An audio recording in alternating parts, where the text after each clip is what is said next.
Fratelloni's. Joe, are you ready to do this award-nominated program? Uh-huh.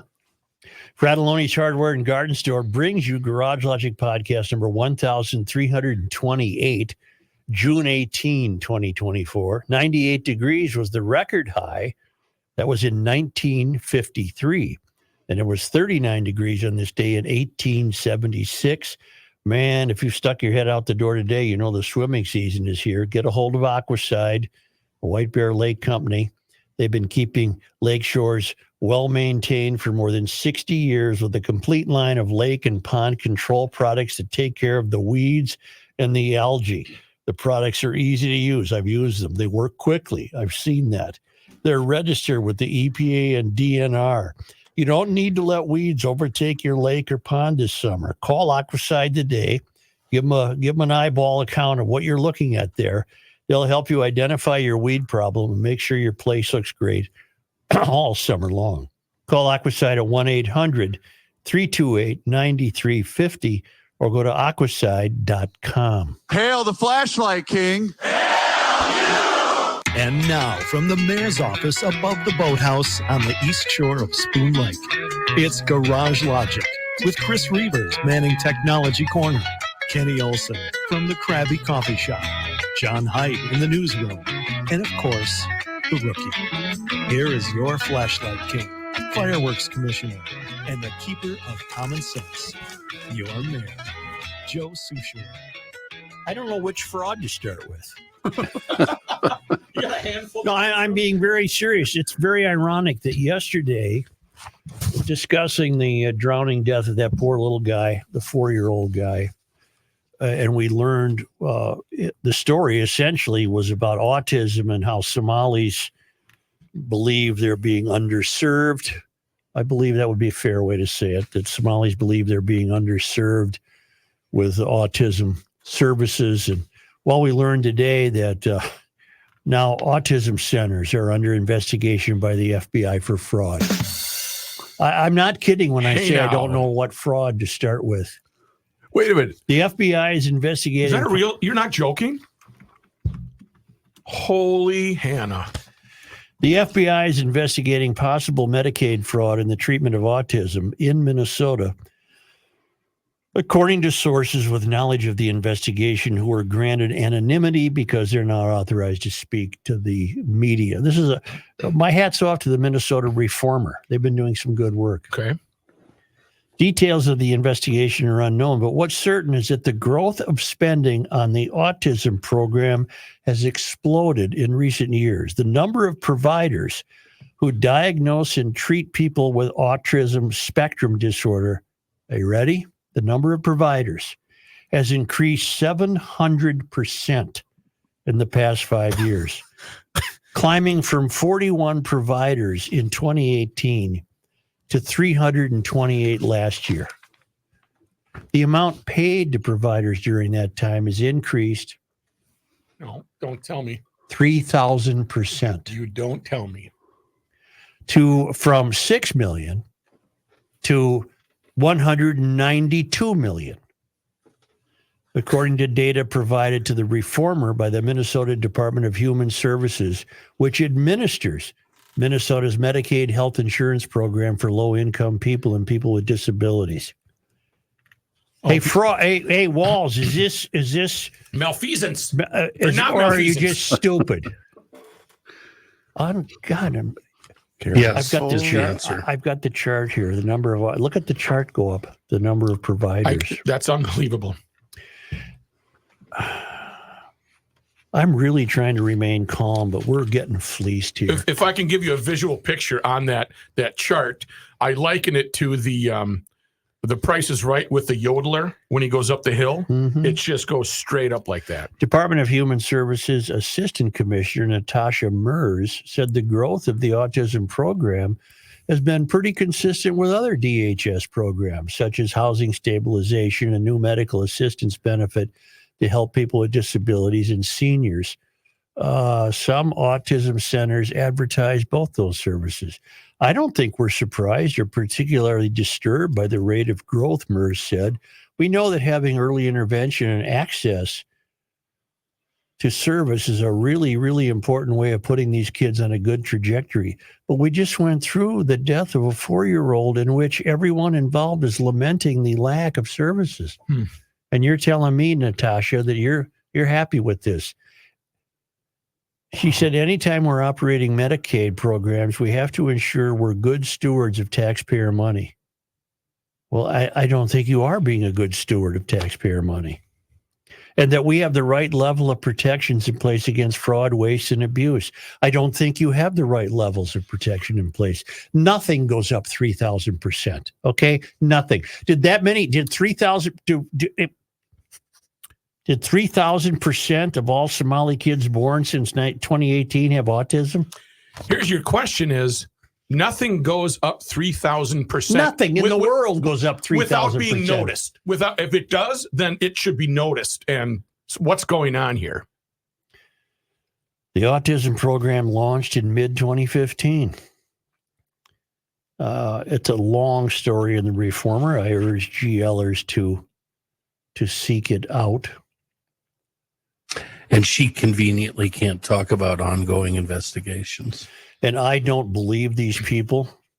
Maybe there was a day when I did, but I don't believe these people. Walz, I think you run the most incompetent state administration in the history of the state, which is why I think you're the worst governor in the history of the state. I think you're the least courageous. I think you're a blind fool. You have not had any balls whatsoever to step forward and take responsibility for any of the corruption in your administration, which is widespread and ongoing. You're a complete failure.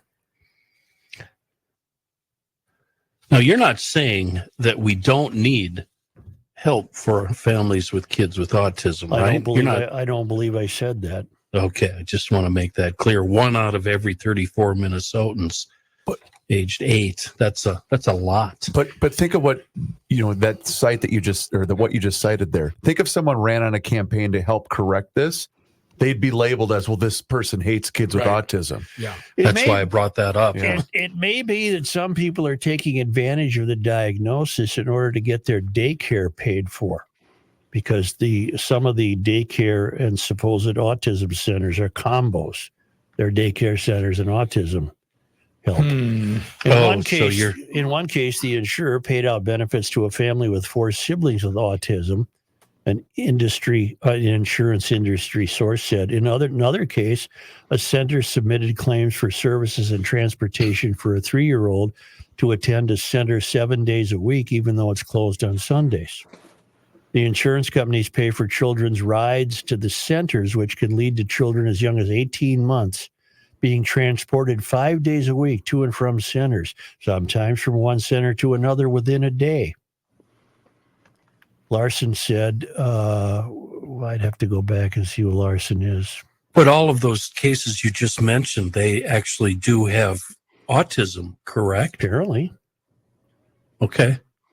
He said, we see huge lines of cabs, or it's a Medicab kind of service dropping children off. If you look at it with a jaundiced eye, it's kind of crazy. The families are predominantly immigrants who are fairly new to medical assistance, the insurance worker said, with autism center employees often calling on behalf of parents. Wherever there's this much money and wherever the percentage of increase shoots up 300%, it's reasonable to expect fraud. It's not reasonable to say people don't have autism. I'm not saying that.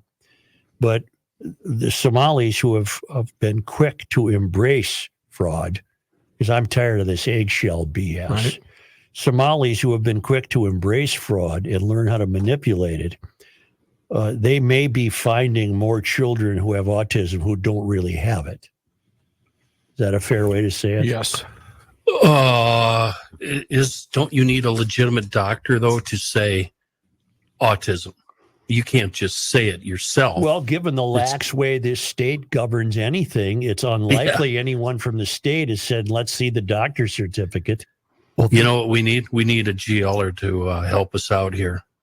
So I know there's GLers listening right now who have dealt with autism before. It'd be nice if they could email us or give us a autism is not the issue. Autism is real. It exists. Correct. What the issue is that people are taking advantage of whatever provisions are made for children with autism. And as we learned yesterday, there was a family that was able to say, with the corroboration of about 5 different agencies, boy, there's just not enough help.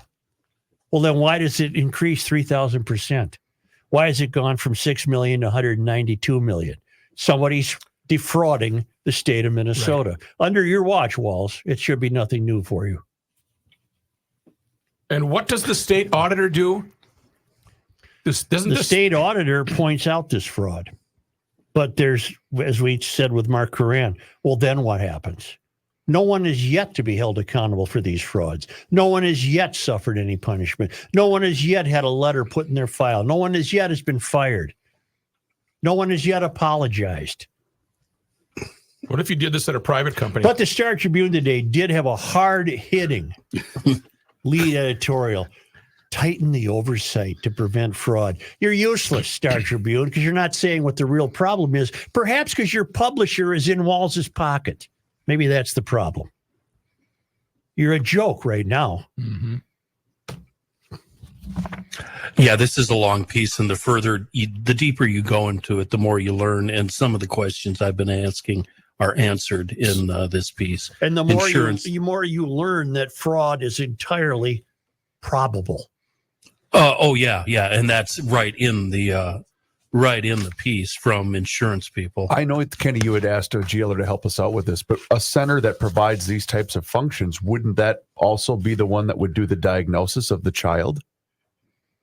I believe, from what I'm reading here, a doctor needs to be involved. Okay. From the story, a woman who works for an insurance company that administers this medical assistance. Yeah, that's the paragraph. Granted anonymity because she's not authorized by her company to speak to the media, said there's widespread concern that the autism program is riddled with fraud. By the way, this is the Minnesota Reformer that's doing this story. Presumably Alpha News will do this story. I doubt if Walz's puppet newspaper will do this story. We all talk about it, she said. Unlike the non-existent meals that were the vehicle for the Feeding Our Future fraud, she said children are actually going to the autism centers, but a lot of them we feel are just daycare centers. I think the people who own the daycare are saying they're autistic when they're not. They see a huge line of cabs, a Medicab kind of service, dropping children off. The families are predominantly immigrants who are fairly new. We read that. Larson said children of immigrants who can't speak English fluently are getting diagnosed, leaving the parents to deal with the befuddling bureaucracy, which is maybe what we learned yesterday in the story about the death of the 4-year-old. It sounded like the family of the 4-year-old and the so-called experts were all befuddled about the bureaucracy. You talk to parents who don't have any idea why they're sending the kid to an autism center, she said. Some bad operators could be taking advantage of that language gap. You think? It wouldn't shock me if there are confused families that aren't committing fraud. They're just trying to get services, and they need the daycare. Maybe there's providers just playing it fast with the whole concept. Of course there are. Of course there are. Somebody's got to crack down on any Somali who wants $1 from the state, because they got ways to turn that into $2. This is ridiculous. This is absolutely ridiculous. Well, do you crack down on them, or do you crack down on all of these various programs? Crack down on the programs which are presumably run by Somalis. Or make these, let me go to the last paragraph here. This Eric Larson guy. After spending 20 years trying to get a Minnesota autism program in place, Larson used to think that Minnesota had too many bureaucratic hurdles. Now he's not so sure. My eyes have been opening more and more, he said. And that's the guy that, the supposedly up and up guy that I believe he's up and up, who, has been trying to get something in place. So no matter how many hurdles you jump through, it's not enough to stop fraud. And the government is structured, built by this liberal coalition in the Walz administration. The government is structured in such a way that they have it too easy to just never have the buck stop anywhere. It never stops anywhere. Right. Well, speaking of that, he did respond to the audits, your governor. I'm getting to that story. I consider that story separate from this fraud. That's a different fraud. But I think he's making, though, a blanket statement that covers all of the fraud because he doesn't want to have to talk to the media 2 days in a row. Walz, you owe this state a real heartfelt speech, and you're just not capable of giving it, are you? You got a mess on your hands, Walz. You run a fool's operation. It's just pathetic. And remember, Walz, I started out not opposed to you, Right. but you have Come been a long way, huh? nothing but a complete failure. Nothing. It's shocking. The amount of money that we can't account for is absolutely shocking. And how much more are we going to be And then you took an blowing through? $18 billion surplus and allowed these adult children to spend it. You moron.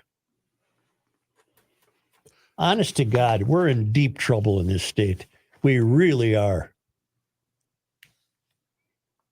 Give us a call anytime, though, Gov. Yeah, come on.